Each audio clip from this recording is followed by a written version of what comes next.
자, 환율 얘기를 해보겠습니다. 대통령이 직접 환율의 구체적인 수치를 언급했습니다. 이건 굉장히 이례적인 상황인데 한두 달 뒤면 1,400원대까지 떨어질 것이다. 야, 이게 말 한마디에 시장이 즉각 급락을 했어요. 1,460원대까지. 일단은 좀 의아한 부분이 이렇게 말해서 떨어질 거면 그동안은 뭐였나. 1,400원 전후라는 거는 어떤 논리적인 근거가 있는 것인가. 아니면 뭐 실질적인 카드가 뒷받침된 전략이 있는 것인가 궁금했거든요. 저는 이재명 대통령이 선택할 수 있는 카드는 단 하나밖에 없다는 생각이 듭니다. 또 국민연금을 가져다 붓겠죠. 한번 해봤으니까 한번 해봐가지고 반짝 효과를 봐서 1,430원대까지 환율이 떨어졌으니까 그걸 계속 가져올 거라는 생각이 들고 이재명 대통령 본인도 인정을 했어요. 딱히 방법이 없다. 나도 딱히 지금 방법이 없다. 내가 그 방법이 있으면 이미 했겠죠. 근데 방법이 없는데 1,400원은 어떻게 떨어져요? 그 희망사항 같은 거고요. 그러니까 이제 어떻게 보면은 이재명 대통령이 주로 쓰는 수법은 결국은 이제 그 약간의 돌려막기식이거든요. 그러니까 어떤 환율을 낮추는 것에 대한 근본적인 해법이라든가 혹은 뭐 예컨대 우리가 미국과의 어떤 그 좀 그렇게 큰 규모는 아니더라도 어느 정도 규모의 통화 수합이나 우리가 이명박 정권 때 이제 그 금융위기 때 그렇죠. 미국과의 어떤 통화 수합을 체결하면서 이 금융시장을 안정화시켰던 그 선례를 가지고 있거든요. 굉장히 좋은 모범 답안이 있어요. 근데 그걸 지금 못한단 말이에요. 그걸 우리가 제의했다가 베센트 재무장관한테 대차게 우리가 까이지 않았습니까? 그러니까 그런 여러 가지 그 해법들을 놓고 결국은 본인이 쓸 수 있는 가장 쉬운 해법. 하지만 우리한테는 어쩌면 미래에 가장 치명적이게 다가올 해법, 국민연금에 돈을 붓는다든가. 그리고 최근에 지금 퇴직연금까지도 기금화 시켜가지고 이걸 운영하겠다라는 거 아닙니까? 지금 퇴직연금 기금화는 역대 어느 정부도 생각을 못했던 방법인데 우리 직장인들의 퇴직연금을 국가가 마음대로 써버리겠다라는 방식을 통해 가서 이 환율을 잡겠다라는 것은 결국 이 지방선거 앞두고 단순히 한 1, 2개월 정도의 어떤 그 이른바 눈속임 정도로 환율을 낮추고 또 선거가 지나가면 또 환율이 치솟고 이 사이클이 저는 무한 반복될 것이다라는 생각이 들고 근데 그런 와중에 환율은 계속 올라갈 거예요. 그래서 1,500원대를 아마 뚫을 겁니다. 이미 실물 자산은 1,500원이 네. 됐고요. 뭐 유로화나 위안화랑 비교를 하면 훨씬 더 그렇죠. 달러가 오히려 싼 거예요. 왜냐면 달러가 지금 약세거든요. 전 세계적인 관점으로 맞아요. 봤을 때는. 그러니까 환율이 오르는 것만 가지고 국민연금 개입하고 뭐 기업 총수들 불러다가 강제 환전하라고 가서 압박하고 팔 비틀고 이게 사실 부차적인 문제인 것 같고 핵심은 지금 우리 원화의 가치가 떨어지고 있다는 거거든요. 달러뿐만 아니라 다른 나라의 원화 가치까지 떨어지고 있다는 것은 우리가 할 수 있는 대책이 있는 거잖아요. 시중의 유동성을 줄인다. 지난 문재인 정부의 이 소주성인가요? 그것에 이어서 이재명 정권의 기조가 쿠주성, 쿠폰주도 성장인데 이 정부뿐만 아니라 지자체까지 전부 다 현금을 뿌리고 시중에 돈을 풀어내는 게 지금 완전 뉴노멀이 됐어요. 이런데 어떻게 원화의 가치가 올라가겠습니까? 그러면 당장이라도 기조를 바꿔서 내년 예산은 분명히 확장 재정, 뭐 메가톤급 720조 최대한의 재정이라고 하는데 이 기조부터 바꿀 수 있는 거예요. 할 수 있는 것부터 해야죠. 이걸 안 하고 그냥 원화 가치 한번 잡아보겠다고 환율 잡아보겠다고 국민연금 개입하고 베센트 장관 말 뭐 인용해가지고 그렇게 하는 거는 너무 지엽적인 대응인 것 같고 우리 원화의 가치부터 높인다라는 거 이건 할 수 있는 것부터 좀 했으면 좋겠습니다. 이거 하나씩 좀 짚어봐야 될 것 같은데 오늘 이재명 대통령이 퇴직연금 기금화는 수익성을 개선하고자 하는 차원이다. 그러니까 이런 오해다 뭐 이런 얘기 같아요. 환율 잡으려고 그러는 게 아니다라는 얘기 같은데 그거 어떻게 보시나요? 저는 물론 대통령은 그렇게 얘기하겠죠. 대통령이 뭐 나와서 이거 환율 잡으려고 당신들 퇴직연금을 기금으로 돌리는 거다라는 말은 못 하겠죠. 그러나 지금 국민연금이 하고 있는 걸 보면은 지금 국민연금의 어떤 국내 주식 투자 비중을 늘린다고 하고, 그러니까 국민연금 같은 걸 지금 이재명 대통령의 공약 실현 그 코스피 5천을 달성하기 위해서 좀 이렇게 써버린단 말이에요 지금. 그러니까 국내 주식에 이미 포트폴리오를 잔뜩 가지고 있는데 이 비중을 1% 더 늘린다는 거 아닙니까 앞으로. 그리고 지금 아까 이긴 삼총장님 잘 지적해 주셨지만 이재명 대통령의 주된 경제 공약 중에 하나가 지금 기본소득이자 이제 쿠폰주도 성장인데 추경 얘기가 나오고 있어요. 이미 엄청나게 많은 예산을 갖다 놓고 또 벌써 추경 얘기가 나오고 있고 그리고 지금 올해 6월 지방선거를 앞두고 아마 또 이제 각종 명목의 어떤 그런 뭐 지원금 같은 걸 뿌리겠죠. 그러면 현금이 더 많아지는 거 아닙니까 시중에. 기본적으로 환율을 잡으려면은 지금 현재 시장에서 유통되는 현금을 잡아야 되는데 현금은 현금대로 늘리면서 현금 유통량은 극대화시키면서 이에 따른 환율이 상승하는 걸 막겠다. 이거는 사실 앞뒤가 전혀 안 맞는 경제 논리 아닙니까? 근데 앞에서도 저희 민주당 측 패널이 얘기를 하기를 고환율 현상은 트럼프 행정부의 관세 위협 같은 불안정한 대외 변수가 있어서 복합적으로 일어나는 거지 우리가 돈을 많이 풀어서 그런 건 아니다. 아니 대외 변수가 있는데 예. 지금 한미 회담에서 사실상 장사는 못하고 일방적으로 퍼주기 해서 굴욕적으로 지금 당한 게 어느 나라예요? 우리나라잖아요. 물론 환율을 정하는 여러 가지 복합적 요인이 있겠죠. 기업이나 가게나 뭐 정부에 대해서 경제 삼주체라고 하잖아요. 근데 보시면 가게도 우리나라 원화의 가치가 너무 떨어지고 있으니까 자꾸 외국 주식 투자하는 거고 정부에서도 그냥 2,500억 달러 준다고 하는 거고 기업도 무역 수지 뭐 흑자 달성했다고 하지만 금리도 그렇고 원화 가치가 안 좋으니까 환전을 안 하는 거예요. 그러면 어떻게 해야 되겠어요? 원화 가치를 올리든지 금리를 조정하든지 하는 인상을 줘가지고 마땅한 대응을 해야 되는 건데 그렇게 안 하고 있잖아요. 그렇게 안 확장 하고 재정을 하려니까 그럼요. 원화를 확장 재정에다가 지금 풀 수밖에 추경까지 없죠. 얘기하죠. 네. 이 추경은 사실 이재명 시장이 많이 했던 거예요. 한 번 1년에 7, 8차까지 추경했던 적이 있습니다. 그러니까 시장 버릇 대통령까지 지금 오는 건데 성남시장 시절에 네, 그게 맞냐는 거예요. 시중의 유동성을 이렇게 푼다라는 인상을 계속 주면서 어떻게 환율이 잡힙니까?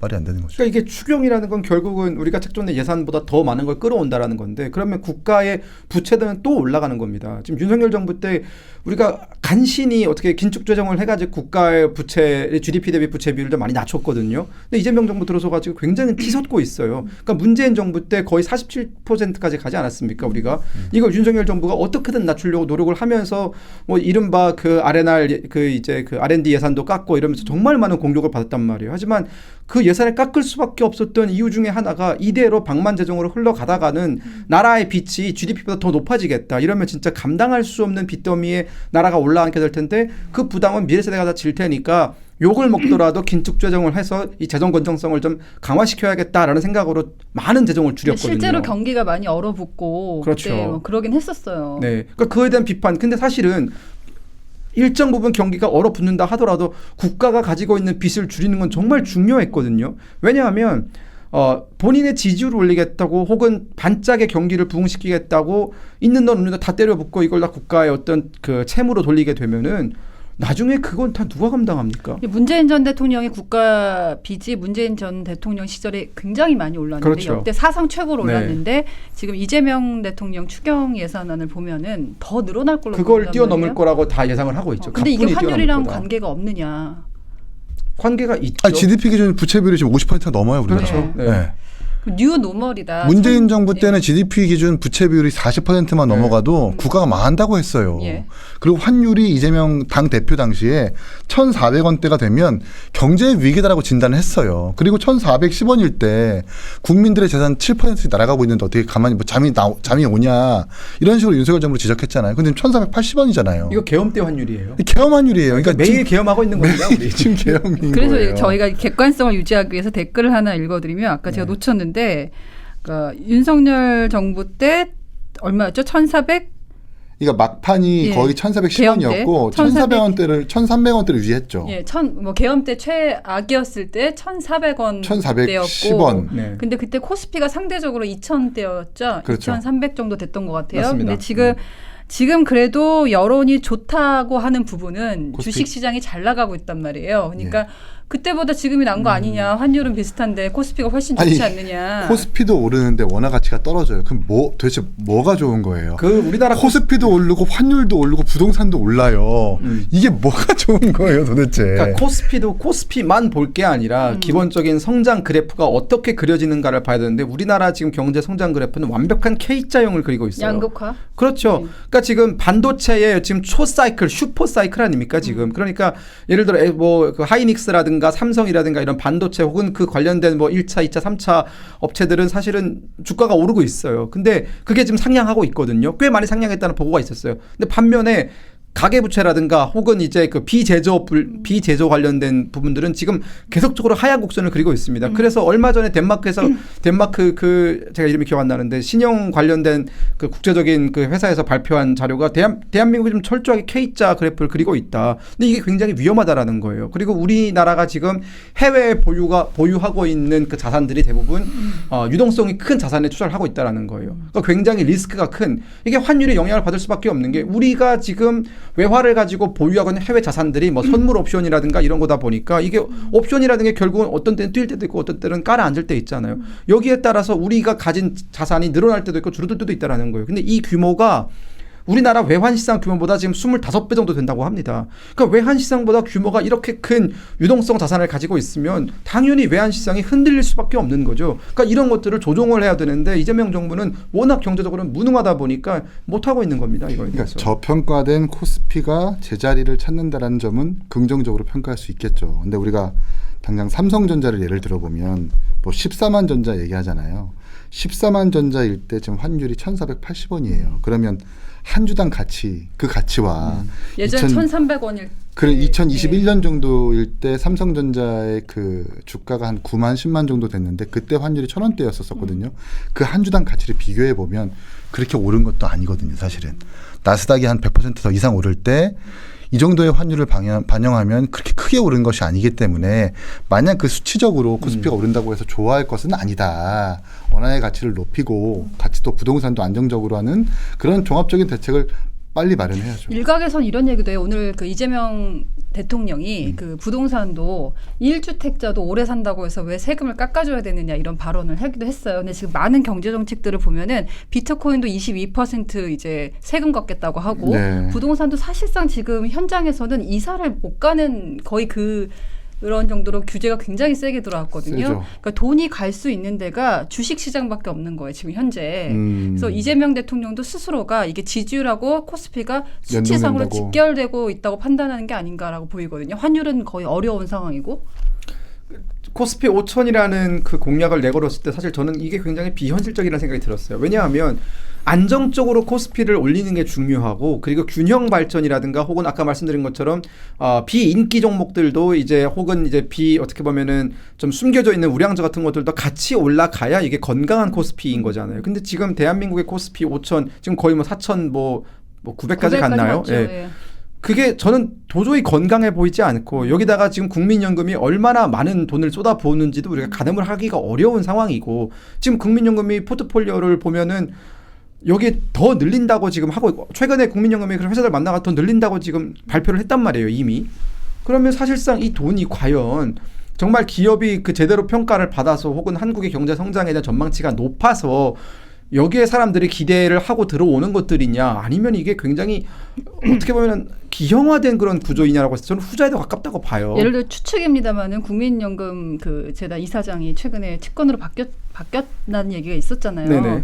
그러니까 해외에 있는 국민연금 투자해놓은 자산을 만약에 이건 추측입니다만은 팔아서 처분을 해서 지금 코스피에 붙고 있다면 지수는 올라가잖아요. 네. 근데 이게 대통령 스스로도 이게 그 정부의 인기와 직결된다고 판단하고 있는 게 아닌가. 저는 지금 이재명 대통령이 경제적으로 기댈 수 있는 게 유일하게 코스피라고 봐요. 그러니까 부동산 정책 내놓은 것들 지금 대부분 다 실패해가지고 그 어딥니까 송파에서의 집값 상승폭은 문재인 대통령 때보다 더 높게 올라오고 있어요. 23년 만에 최고치. 네, 최고치를 기록하고 있습니다. 송파, 강남 아무리 뭐 토호제로 잡으려고 하고 뭘 해도 지금 집값이 안 잡히고 있거든요. 그 풍선 효과가 번지고 있으면서 심지어 제가 살고 있는 계양의 집값도 지금 들썩들썩하고 있습니다. 계양도요? 네, 계양, 검단 뭐 이쪽에 다 들썩들썩하고 있단 말이에요. 그리고 아까 말씀하신 것처럼 서울 전체를 토호제로 묶어버리면서 이사를 할래도 굉장히 많은 서류가 필요하고 토호제가 뭡니까? 이게 내가 어디 뭐 토지를 산다든가 주택을 구매하려고 할 때 관계 부처가 공무원한테 나와가지고 왜 살려고 하냐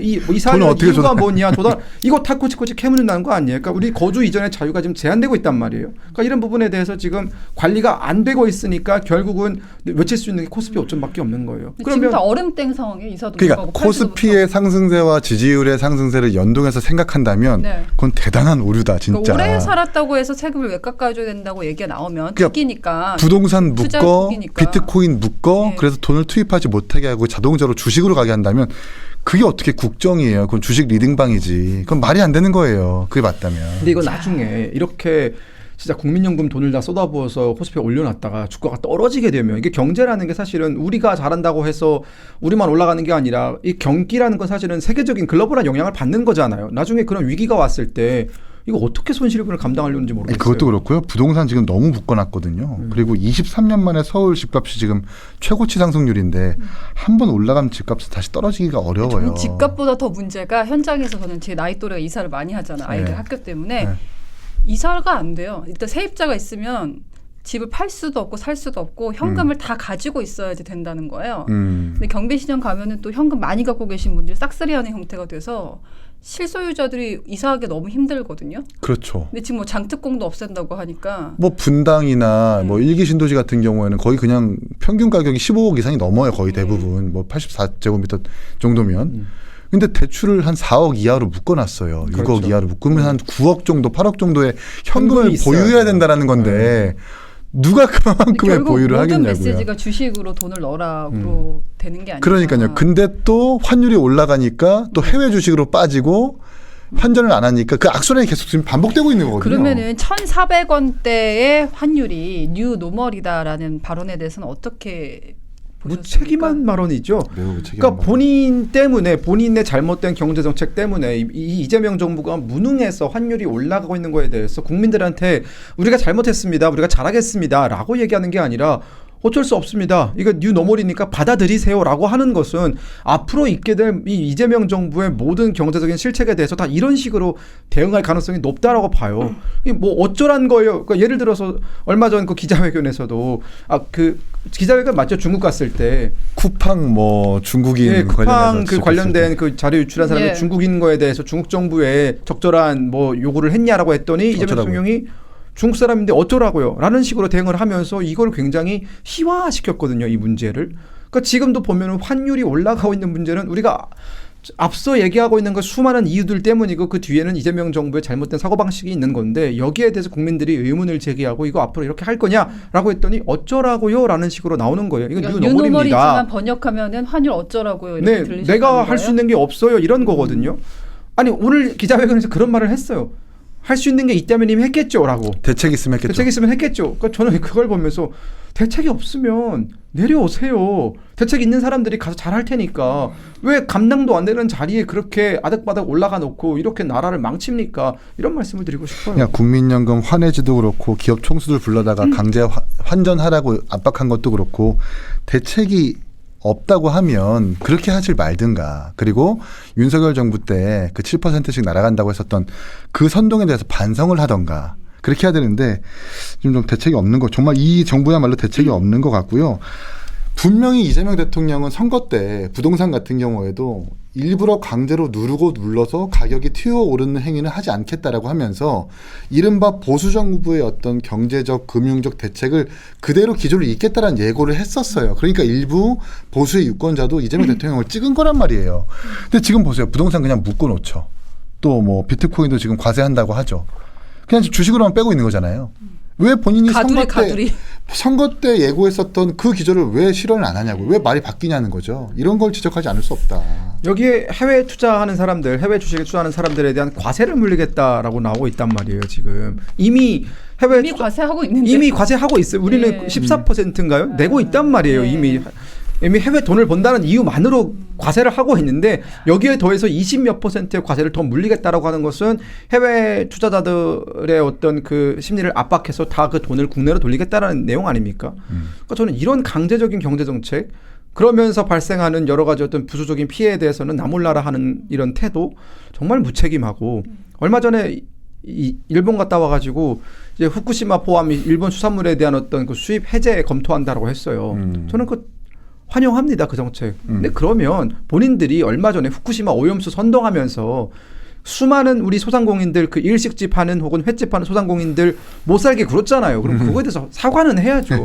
사과 한마디 없이 입 싹 씻고 넘어가면서 일본에 대해서는 이제 그거 검토 해제하겠다라고 하면 저는 그러니까 이런 정책, 그러니까 이재명 정부의 이런 뻔뻔한 정책들이 나중에 분명히 다 업보로 돌아올 거다라는 그런 생각을 할 수밖에 없는 정부가 거죠. 하는 걸 너무 나쁘게 얘기할 필요는 없습니다만 네.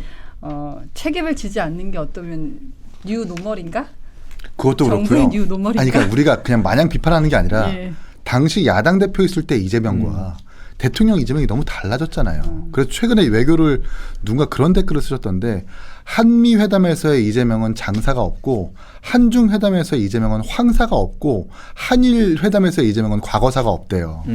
분명히 야당 대표 때 강조했었던 것들이 대통령 되니까 없어졌다는 거예요. 이런 부분들 분명히 저희는 국민들의 목소리를 대신 대변하는 야당의 입장이니까 지적하지 않을 수 없는 거죠.